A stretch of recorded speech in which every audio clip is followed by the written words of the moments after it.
ಮಲೆನಾಡಿನ ಹೆಬ್ಬಾಗಿಲು ಸಾಗರದಲ್ಲಿ ಈಗ ಸಾರಿಗೆ ಸಂಘರ್ಷ ತಾರಕಕ್ಕೇರಿದೆ. ನಗರದ ಪ್ರತಿಷ್ಠಿತ ಖಾಸಗಿ ಸಾರಿಗೆ ಸಂಸ್ಥೆಯಾದ ಗಜಾನನ ಟ್ರಾನ್ಸ್ಪೋರ್ಟ್ ಈಗ ಕೆಎಸ್ಆರ್ಟಿಸಿ ಬಸ್ಗಳ ವಿರುದ್ಧ ತಿರುಗಿಬಿದ್ದಿದೆ.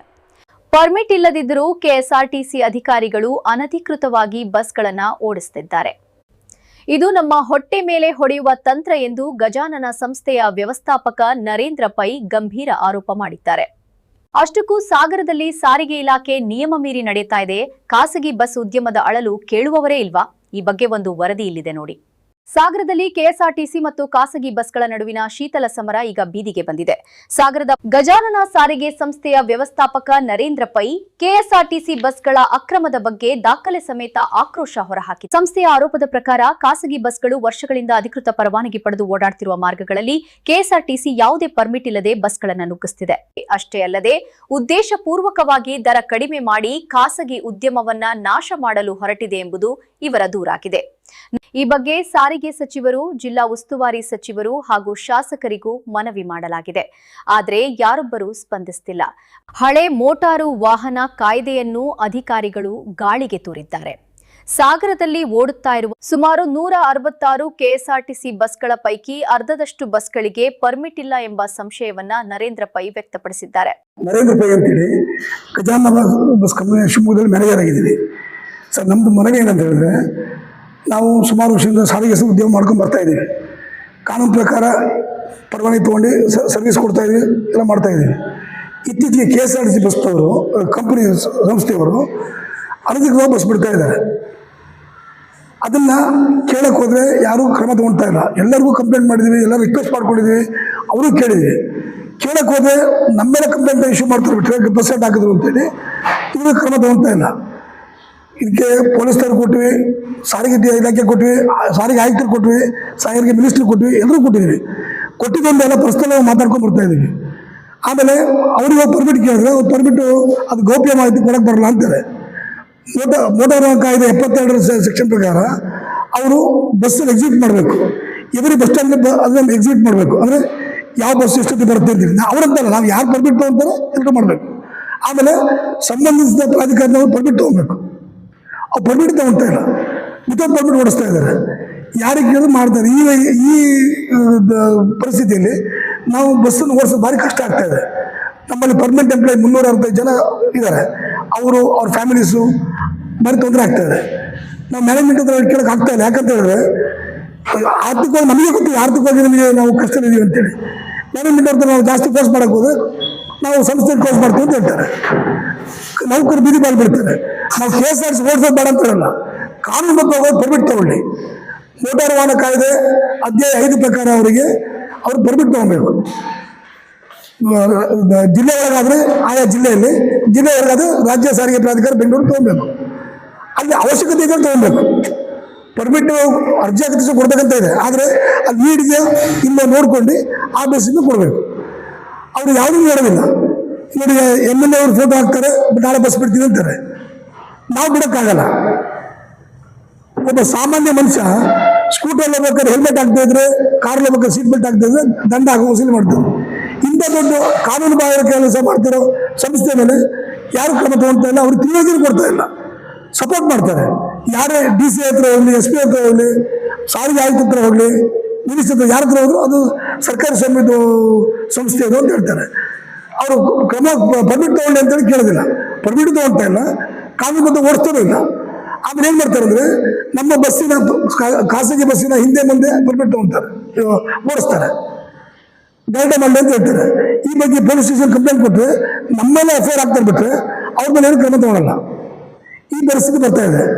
ಈ ಥರ ಆದರೆ ನಮ್ಮ ಕುಟುಂಬಗಳು ಬೀದಿ ಪಾಲಾಗುತ್ತೆ. ಆಮೇಲೆ ಈ ಉದ್ಯಮನೇ ನಶಿಸಾಗುತ್ತೆ. ಯಾವುದೇ ಉದ್ಯಮ ನಡಿಬೇಕಾದ್ರೂ 2 ಟೈರ್ ಸಿಸ್ಟಮ್ 2 ಇದ್ದರೆ, ಅಂದರೆ ಪೈಪೋಟಿ ಇದು ಆರೋಗ್ಯಕರ ಪೈಪೋಟಿ ಇದ್ದರೆ ಆವಾಗ ಸಾರ್ವಜನಿಕರಿಗೆ ಅದರ ಅನುಕೂಲ ಆಗುತ್ತೆ. ನೀವು ಬೇಕಾದ್ರೆ ನೋಡಿ, ಈ ಅಂದರೆ ಈ ಜಿಲ್ಲೆ ಹೊರ ಜಿಲ್ಲೆಯಲ್ಲಿ ನೋಡಿ, ಎಲ್ಲಿ ಕೆಎಸ್ಆರ್ಟಿಸಿ ಏಕೆ ಸೌಲಭ್ಯ ಇದೆ ಅಲ್ಲಿ ಜನಕ್ಕೆ ಇವತ್ತಿಗೂ ಸಾರಿಗೆ ಸೌಲಭ್ಯ ಇಲ್ಲ. ಅವರು ನಾನಾ ವೆಹಿಕಲ್ ಹೋಗ್ತಾ ಇದ್ದಾರೆ. ಇದೆಲ್ಲ ಮನವರಿಕೆ ಮಾಡಿಕೊಟ್ಟಿದ್ದೀವಿ. ಮ್ಯಾಕ್ಸಿ ಕ್ಯಾಬು, ಟಮ್ಟಮು, ಲಾರಿ, ನಾವು ಎಷ್ಟೋ ಕಡೆ ನೋಡಿರ್ಬೋದು, ದಿನ ಪೇಪರ್ಲಿ, TV ಎಲ್ಲ ಬರ್ತಾ ಇದೆ. ಇಷ್ಟಾದರೂ ಬಸ್ಸು ಎಲ್ಲಿ ಅವಶ್ಯಕ ಇಲ್ಲಿ ನೋಡಿ, ಶಿವಮೊಗ್ಗ ಜಿಲ್ಲೆಯಲ್ಲಿ, ದಕ್ಷಿಣ ಕನ್ನಡ, ಚಿಕ್ಕಮಗಳೂರು ಜಿಲ್ಲೆಯಲ್ಲಿ ಎಲ್ಲಿ ಖಾಸಗಿ ಬಸ್ ಇದ್ದಾವೆ ಅಲ್ಲಿ ಜನ ಬಸ್ಸಲ್ಲಿ ಓಡಾಡ್ತಾರೆ. ಅದು ಬಿಟ್ಟು ಯಾವುದೇ ಕಾನೂನುಬಾಹಿರ ವಾಹನದಲ್ಲಿ ಎಲ್ಲೂ ಹೋಗ್ತಾ ಇಲ್ಲ. ಅದೇ ನೀವು ಈ ಕಡೆ ಪಕ್ಕದ ಸಿದ್ದಾಪುರಕ್ಕೆ ಹೋಗಿ, ಸಿದ್ದಾಪುರಕ್ಕೆ ಹೋಗಿ ಬಸ್ ಇಲ್ಲ, ವ್ಯಾನಲ್ಲಿ ಓಡಾಡ್ತಾರೆ. ಹಳ್ಳಿ ಜನಕ್ಕೆ ಅದೇ ಬಸ್ ತಿಳ್ಕೊಂಡ್ಬಿಟ್ಟಿದ್ದಾರೆ. ಅವರು ಅದನ್ನೇ ಮಿನಿ ಬಸ್ ಅಂತ ಹೇಳ್ತಾರೆ, ಅದನ್ನೇ ಓಡಾಡ್ತಾ ಇದ್ದಾರೆ. ಅಲ್ಲಿ ಕ್ರಮ ತಗೊಳ್ಳಿ, ಅಲ್ಲಿ ಬಸ್ ಬಿಡಿ. ಇಲ್ಲೇ ಇವಾಗ ಹಳ್ಳಿ ಕಡೆ ಇಲ್ಲೇ ನಮ್ದು ಬಿಟ್ಟು ಬೇರೆ ಯಾವುದು ಅಂದರೆ ಖಾಸಗಿ ಬಸ್ಗಳು ಬಿಟ್ಟರೆ ಸರ್ಕಾರಿ ಬಸ್ಗಳು ಎಲ್ಲೂ ಹೋಗಲ್ಲ. ಎಲ್ಲಿ ಆರ್ಥಿಕವಾಗಿ ಅವರಿಗೆ ಅನುಕೂಲ ಇದೆ ಅಲ್ಲಿ ಬಿಡ್ತಾರೆ. ಉದಾಹರಣೆ ನೋಡಿ, ಸಾಗರ, ಶಿವಮೊಗ್ಗ, ಹೊಸಪೇಟೆ ಹೋಗೋರಿಗೆ ಶಿವಮೊಗ್ಗದಿಂದ ಹತ್ರ, ಸಾಗರದಿಂದ ಸ್ವರ್ಬಂದ ಹತ್ರ ಆಗುತ್ತೆ, ಶಿವಮೊಗ್ಗ ಹತ್ರ ಆಗುತ್ತೆ. ಉದ್ದೇಶಪೂರ್ವಕ ಬಿಡ್ತಾರೆ. ಈ ಥರ ಮಾಡಿದ್ರೆ ತುಂಬ ತೊಂದರೆ ಕೊಡ್ತಾ ಇದ್ದಾರೆ. ಆಮೇಲೆ ಅವರು ಪರ್ಮಿಟ್ ತಗೊಳ್ಳೋಕೆ ಅವರಿಗೆ ಕ್ರಮ ಇದೆ, ಆ ಕ್ರಮನ ಅದು ಅನುಸರಿಸೋದಿಲ್ಲ. ಇತ್ತ ನೌಕರರ ಸಂಘದ ಗೋಪಾಲ್ ಕೂಡ ತಮ್ಮ ಅಳಲು ತೋಡಿಕೊಂಡಿದ್ದಾರೆ. 80 ವರ್ಷಗಳ ಇತಿಹಾಸವಿರುವ ಗಜಾನನ ಸಂಸ್ಥೆಯನ್ನು ನಂಬಿ 250ಕ್ಕೂ ಹೆಚ್ಚು ಕುಟುಂಬಗಳಿವೆ. ಆದರೆ ಕೆಎಸ್ಆರ್ಟಿಸಿ ಬಸ್ಗಳ ಪೈಪೋಟಿಯಿಂದಾಗಿ ಸಂಸ್ಥೆ ನಷ್ಟದಲ್ಲಿದೆ. ಪಿಎಫ್, ಇಎಸ್ಐ ಕಟ್ಟಲು ಹಣವಿಲ್ಲದ ಸ್ಥಿತಿ ನಿರ್ಮಾಣವಾಗಿದೆ ಎಂದು ಕಾರ್ಮಿಕರು ಕಣ್ಣೀರಿಟ್ಟಿದ್ದಾರೆ. ಶಾಸಕರು ಹೊಸ ಮಾರ್ಗಗಳಿಗೆ ಹಸಿರು ಬಾವುಟ ತೋರುವ ಮೊದಲು ಪರ್ಮಿಟ್ ಇದೆಯೇ ಎಂದು ಪರಿಶೀಲಿಸಲಿ ಎಂಬುದು ಖಾಸಗಿ ಬಸ್ ನೌಕರರ ಒತ್ತಾಯ. ಗಜಾನ ಕಂಪನಿ ನೌಕರನಾಗಿ ನಾ ಇದನ್ನ ಹೇಳ್ತೀನಿ. ಅವರು ಈಗ ನಮ್ಮ ಸಾರ್ ಹೇಳ್ದಂಗೆ ಎಲ್ಲಾ ಕಡೆ ಅವ್ರು ಪರ್ಮಿಟ್ ತಗೊಂಡೆ ಗಾಡಿ ಓಡಿಸ್ಬೇಕು. ಅವ್ರ ಮನ್ಸಾಯ್ತೆ ಎಲ್ಲಿ ಬೇಕಲ್ಲಿ ಬಸ್ ಬಿಡ್ತಾರೆ. ಈಗ ಉದಾಹರಣೆಗೆ ನಾವು ಸಿಗಂದೂರ್ ಕಡೆ ಈಗ ಮೊದಲೆಲ್ಲ ನಾವೇ 40-50 ವರ್ಷಗಳಿಂದ ಸರ್ವಿಸ್ ಕೊಡ್ತಾ ಬಂದಿದ್ವಿ. ಎಲ್ಲೂ ಏನು ಸಮಸ್ಯೆ ಆಗಿರಲ್ಲ. ಎಲ್ಲ ಜನರಿಗೆ ಹಳ್ಳಿಗೆ ರಸ್ತೆ ಇಲ್ದಿರಲು ಕೂಡ ಬಸ್ಸನ್ನು ಓಡಿಸಿ ಜನರಿಗೆ ಅನುಕೂಲ ಮಾಡ್ಕೊಟ್ಟಿದ್ವಿ. ನಿಮ್ಗೆಲ್ಲ ಗೊತ್ತಿದ್ದಂಗೆ ಮಲ್ನಾಡ್ ಭಾಗದಲ್ಲಿ ಗಜಾನ ಸಾರಿಗೆ ಸಂಸ್ಥೆ ಒಂದು 50-60 ವರ್ಷದಿಂದನೂ, 82 ವರ್ಷ ಆಯ್ತು ಕಂಪನಿ ಓಪನ್ ಆಗಿ. ಮಲ್ನಾಡ್ ಭಾಗದಲ್ಲಿ ಹೆಚ್ಚು ಕಮ್ಮಿ 50-60 ವರ್ಷದಿಂದನೂ ನಾವು ಹಳ್ಳಿ ಜನಗಳಿಗೆ ಪ್ರತಿ ಬಸ್ ಊರಿಗೂ ಸರ್ವಿಸ್ ಕೊಟ್ಟು ಮಾಡಿದ್ವಿ. ಈಗ ಎಲ್ಲಾ ಕಡೆ ನಮ್ಮ ಹಿಂದೆ ಮುಂದೆ ನೋಡಿ, ಬೇಳೂರು ಓಡಿಸ್ತಾ ಇದ್ವಿ, ನಮ್ಮ ಹಿಂದೆನೆ ಬಸ್ ಬಿಟ್ರು. ನಮ್ಮಿಂದ ಬಸ್ ಬಿಟ್ಟು ನಮ್ಮ ಬಸ್ಸೇ ನಿಲ್ಸಿದ್ರು. ಈಗ ಬ್ಯಾಕ್ವರ್ಡ್ ತುಂಬ್ರಿ ಕಡೆ ಅಷ್ಟೇ ಬ್ರಿಡ್ಜ್ ಆಯ್ತು. ಈಗ ಮೊನ್ನೆಯಿಂದ MLA ಒಂದು ಫೋಟೋ ಹಾಕ್ಬಿಟ್ಟು ಉದ್ಘಾಟನೆ ಮಾಡಿ ನಮ್ಮ ಬಸ್ಸಿನ ಟೈಮಿಂಗ್ಸ್ಗೆ, ಈಗ ಬಸ್ ಇಲ್ಲದಲ್ಲಿ ಬಸ್ ಬಿಡ್ಲಿ ನಮ್ಗೇನು ಬೇಜಾರಿಲ್ಲ. ಈಗ ಖಾಸಗಿ ಬಸ್ ಇದ್ದಲ್ಲಿ ಕಾನೂನು ಪ್ರಕಾರವಾಗಿ KSRTC ಅವರಾಗಲಿ ಯಾವುದೇ ಬಸ್ ಆಗಲಿ, ಟ್ರಾನ್ಸ್ಪೋರ್ಟ್ ವಿಷಯ ಆಗಲಿ, ಬಸ್ ಇದ್ದವರು RTAದಲ್ಲಿ ಪರ್ಮಿಟಿಗೆ ಅಪ್ಲೈ ಮಾಡಿ ಟೈಮಿಂಗ್ಸ್ ತಗೊಂಡು ಬಸ್ ಅಂತ ಆದ್ಮೇಲೆ ಒಂದು ಪರ್ಮಿಟ್ ಆದ್ಮೇಲೆ ಒಂದು ಬಸ್ಸು ಅದಕ್ಕೊಂದು ಟೈಮಿಂಗ್ಸು, ಎಲ್ಲಿ ಬಿಡ್ಬೇಕು, ಎಲ್ಲಿಗೆ ಹೋಗ್ಬೇಕು ಅಂತ ಒಂದು ನಿಯಮ ಇರುತ್ತೆ. ಅದು ಯಾವುದೂ ಇಲ್ಲ. ಯಾರೇ ಡ್ರೈವರ್ ಕಂಡ್ರೆ ಕೇಳಿ, ನಂಗೆ ಗೊತ್ತಿಲ್ರಿ, ನೀವು ಡಿಪೋದಲ್ಲಿ ಮಾತಾಡ್ಕೊಡ್ರಿ, ನನಗೆ ಇಲ್ಲಿ ಹೋಗಕ್ಕೆ ಹೇಳಿದ್ರೆ ಬಂದಿದ್ದೀರಿ, ನಿಮ್ ಬಸ್ ಇದೆಯಲ್ಲ ನಂಗೆ ಸಂಬಂಧ ಇಲ್ಲ. ಬರ್ತಾರೆ, ಸಿಗೋದ್ರಲ್ಲಿ ಬಂದು ನಿಂತ್ಕೊಂಡು ಅರ್ಧ ಗಂಟೆ ಕೊಳ್ಳೋರ್ಕೊಂಡು ನಿಂತ್ಕೊಂತಾರೆ. ನಾವು ಹೆಂಗ್ ಬಸ್ ಓಡಿಸ್ಬೇಕು ಅಂತಾನೆ ಗೊತ್ತಾಗ್ತಾ ಇಲ್ಲ. ಅದ್ರಲ್ಲಿ ಬೇರೆ ಈಗ ಶಕ್ತಿ ಯೋಜನೆ ಮಾಡಿದ್ದಾರೆ, ಅದು ಸರ್ಕಾರದ ವಿಷಯ ಬಿಡಿ, ಅವ್ರಿಗೆ ಬಿಟ್ಟಿದ್ದು ಅವ್ರು ಮಾಡ್ಕೊಳ್ಳಿ, ಬೇಜಾರಿಲ್ಲ. ಆದ್ರೆ ಎಲ್ಲಿ ಜನರಿಗೆ ಅನುಕೂಲ ಇದೆಯೋ ಅಲ್ಲಿ ಬಸ್ ಬಿಡ್ಲಿ ಅಂತ ಹೇಳೋದು. ಅವ್ರು ಬಸ್ ಬಿಡಬಾರ್ದು ಅಂತ ನಾವು ಯಾವುದೇ ಕಾರಣಕ್ಕೂ ಅಬ್ಜೆಕ್ಷನ್ ಮಾಡಲ್ಲ. ಕಾನೂನುಬದ್ಧವಾಗಿ ಬಸ್ ಬಿಡ್ಲಿ, ನಮ್ಮನ್ನು ಉಳಿಸ್ಲಿ. ಈಗ ನಾವು ಕರ್ನಾಟಕದ ಸಾಮಾನ್ಯ 30 ಜಿಲ್ಲೆಯಲ್ಲಿ 14 ಜಿಲ್ಲೆಗಳಲ್ಲಿ ಖಾಸಗಿ ಬಸ್ಗಳು ಯಥೇಚ್ಛವಾಗಿದೆ. ಅಲ್ಲಿ ತೀರಾ KSRTC ಅಲ್ಲ, ಅವರು KSRTC ಅವರು ಈ ಖಾಸಗಿ ಬಸ್ ಇದ್ದಲ್ಲೇ ಪೈಪೋಟಿ ಮಾಡಿ ಈ ಖಾಸಗಿನ ಬಸ್ಗಳನ್ನ ನಿರ್ನಾಮ ಮಾಡಬೇಕು ಅನ್ನೋ ಒಂದು ಹುನ್ನಾರದಿಂದ ಈ ರೀತಿ ಮಾಡ್ತಾರಂತ ನನ್ನ ಅಭಿಪ್ರಾಯ. ನಾವು MLA ಹತ್ರ ಭೇಟಿ ಮಾಡಿದ್ವಿ, ಜಿಲ್ಲಾ ಉಸ್ತುವಾರಿ ಸಚಿವರಿಗೆ ಹೇಳಿದೀವಿ, ಎಲ್ಲಾ ಕಡೆ ತಿಳಿಸಿದ್ವಿ, ಆದ್ರೂ ಯಾರು ಏನು ಸ್ಪಂದಿಸ್ತಾ ಇಲ್ಲ. ಈಗ ಹಿಂದಿರ್ತಕ್ಕಂಥ DYSP ಅವ್ರ ಹೆಸರು ನನಗೆ ಮರ್ತೋಯ್ತು, ಅವರ ಗೋಪಾಲ್ ಕೃಷ್ಣ ನಾಯ್ಕ, ಅವ್ರ ಹತ್ರ ಹೋಗಿ ಹೇಳಿದ್ವಿ, ಸರ್ ಹಿಂಗೆ ನಮ್ಗೆ ಹಿಂದೆ ಮುಂದೆ ಪರ್ಮಿಟ್ ಇಲ್ದಾನೆ ಬಸ್ ಬಿಟ್ಟು 2 ನಿಮಿಷಕ್ಕೆ ಗಾಡಿ ಓಡಿಸ್ತಾರೆ, ನಮ್ಗೆ ತೊಂದರೆ ಆಗ್ತಾ ಇದೆ. ನಾವು ಇಷ್ಟು ವರ್ಷ ಸರ್ವಿಸ್ ಕೊಟ್ಕೊಂಡು ಬಂದು 350-400 ಜನ ಕಾರ್ಮಿಕರು ಇದೀವಿ. ನಾವು ನಮಗೆ ಸರಿಯಾದ ತಿಂಗಳಿಗೆ ಸಂಬಳ ತಗೊಳಕ್ಕಾಗ್ತಾ ಇಲ್ಲ, ಯಾವುದು ಬೆನಿಫಿಟ್ಸ್ ಗಳನ್ನ ಕೇಳಕ್ಕಾಗ್ತಾ ಇಲ್ಲ, ಮ್ಯಾನೇಜ್ಮೆಂಟ್ ಹತ್ರ ತೊಂದರೆ ಆಗ್ತಾ ಇದೆ. ನಾವು ಈ ರೀತಿ ಮಾಡ್ತಾ ಇದೀವಿ, ಒಂದು ಸ್ಟ್ರೈಕ್ ಇನ್ನ ಹಮ್ಮಿಕೊಂಡಿದೀವಿ, ನಾವು ಬಸ್ಸನ್ನ ಅಡ್ಡಾಕ್ತಿವಿ, ಪರ್ಮಿಟ್ ಬಸ್ ಅಂತ ಹೇಳಿದ್ರೆ ನೀವು ಯಾವುದೇ ಕಾರಣಕ್ಕೂ ಬಸ್ಸನ್ನ ಅಡ್ಡಾಕಕ್ ಬರೋದ್ರಿ, ಅದು ಗೌರ್ಮೆಂಟ್ ಬಸ್ಸು, ನಾವು ನಿಮ್ಮ ಮೇಲೆ FIR ಮಾಡ್ತೀವಿ ಅಂತ ನಮ್ಗೆ ಹೆದರ್ಸಿದ್ರು. ಸರ್, ನಾವು ಕಾನೂನು ಬಗ್ಗೆ ಕೇಳ್ತಾ ಇದ್ವಿ, ನಾವು ಬದುಕಕ್ಕೆ ಅವಕಾಶ ಕೊಡಿ ಅಂತ ಹೇಳಿ. ಈಗ ಅದ್ರ ಮೇಲೆ ಸ್ಟ್ರೈಕ್ ಮಾಡಿದ ನಂತರ ಯಥೇಚ್ಛ ಮತ್ತು 10-20 ಬಸ್ಗಳನ್ನು ಜಾಸ್ತಿ ಬಿಟ್ಟಿದ್ದಾರೆ. ಎಲ್ಲಿ ಬೇಕು ಮತ್ತೆ ಪ್ರತಿ ಬಸ್ಗಳು ನಮ್ಮ ಹಿಂದೆ ಮುಂದೆನೆ. ನಾವೀಗ 60 ವರ್ಷದಿಂದ ಸಾಗರನ ಹಾನಗಲ್ ಮುಂಡ್ಗೋಡ್ ಒಂದು ಬಸ್ ಓಡಿಸ್ತಾ ಇದ್ವಿ, ನಮ್ಮ ಬಸ್ಸಿನ ಮುಂದೆನೆ ಬಿಟ್ಟಿದ್ದಾರೆ ಬಸ್ಸನ್ನ, ನಮ್ಮ ಬಸ್ಸಿನ ಮುಂದೆನೆ. ನಾವ್ ಏನ್ ಮಾಡ್ಬೇಕು ಹೇಳಿ? ನಾವು ಈಗ ಪರ್ಮನೆಂಟ್ ಎಂಪ್ಲಾಯ್ಗಳು PF ಕಟ್ಟಬೇಕು, ESI ಕಟ್ಟಬೇಕು, ಬೋನಸ್ ಕೊಡ್ಬೇಕು, ಬಟ್ಟೆ ಕೊಡ್ಬೇಕು, ಶೂ ಕೊಡ್ಬೇಕು ಗ್ಯಾರೇಜ್ನವರಿಗೆ.